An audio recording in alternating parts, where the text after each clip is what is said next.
Promesse biblique du jour, bonjour à tous. Retrouvons une citation d'Albert Schweitzer.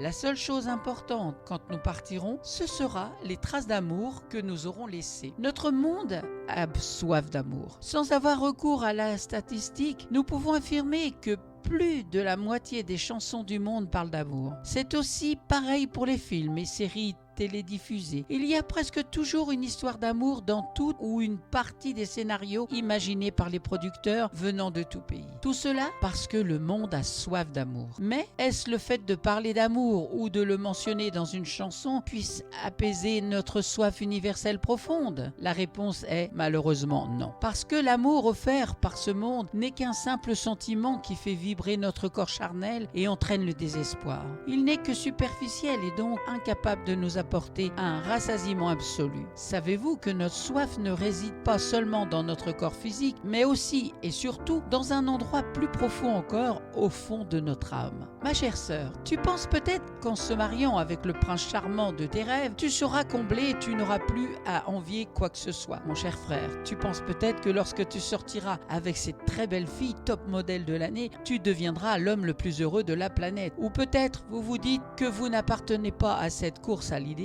mais seulement vous cherchez une situation amoureuse stable pour que votre condition de vie actuelle devienne meilleure. Toutes ces formes d'amour ne sont que des imaginations forgées par le monde pour détourner notre attention de la vraie source d'amour. Que vous obtiendrez ou pas cet amour éphémère, il y aura toujours un vide au fond de vous. Et tôt ou tard, cette manque recommencera encore et encore à refaire surface. Nous connaissons déjà l'histoire de la femme samaritaine racontée dans la Bible, dans Jean chapitre 4. Cette femme s'est mariée 5 fois et était en concubinage avec un 6e homme. Elle a sûrement espéré trouver l'amour de cette façon. Mais Jésus-Christ lui a dit « Quiconque boit de cette eau aura encore soif ». C'est dans Jean chapitre 4 verset 13. C'est une parabole pour dire que cette femme aura beau chercher à se satisfaire de cette manière, mais sa soif ne sera jamais assouvie. Jésus lui dit aussi « Celui qui boira de l'eau que je lui donnerai n'aura jamais soif, et l'eau que je lui donnerai deviendra en lui une source d'eau qui jaillira jusque dans la vie éternelle. » Évangile de Jean, chapitre 4, verset 14. Qu'est-ce que cela veut dire? Cela veut dire que seul notre Créateur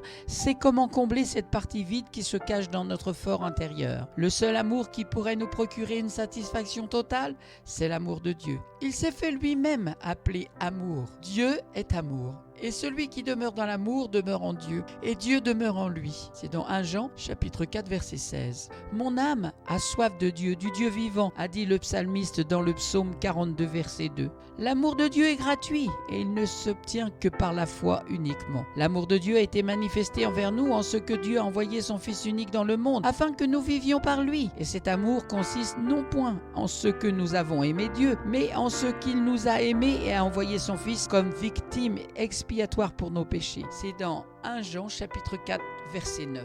Et nous avons connu l'amour que Dieu a pour nous et nous y avons cru. C'est dans 1 Jean chapitre 4 verset 16. L'amour de Dieu ne nous assure pas uniquement quelque chose de passager.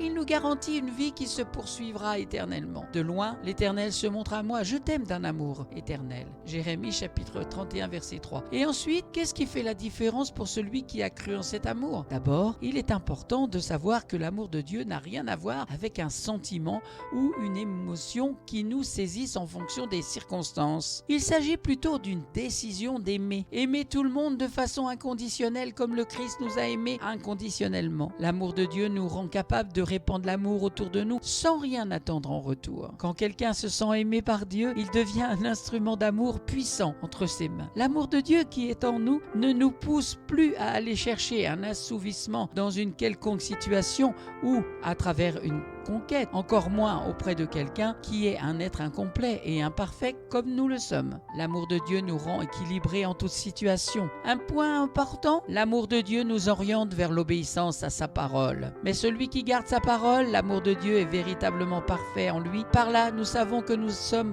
en lui. 1 Jean chapitre 2 verset 5. Que le Seigneur dirige vos cœurs vers l'amour de Dieu et vers la patience de Christ. C'est écrit dans 2 Thessaloniciens chapitre 3 verset 5. Merci Seigneur pour chaque jour où tu me combles de ton amour. Merci Saint-Esprit parce que tu œuvres dans mon cœur chaque jour. Et je te demande Saint-Esprit de bénir toute personne qui aujourd'hui a écouté ta parole et que ta parole ne revienne pas à toi sans avoir fait son effet dans chaque cœur. Pour la gloire de ton nom, Amen. Merci à vous d'avoir écouté Promesse biblique du jour. Et aujourd'hui, c'était Notre monde a soif d'amour. Je vous souhaite bon courage, bonne méditation. Prenez bien soin de vous et je vous dis à très bientôt.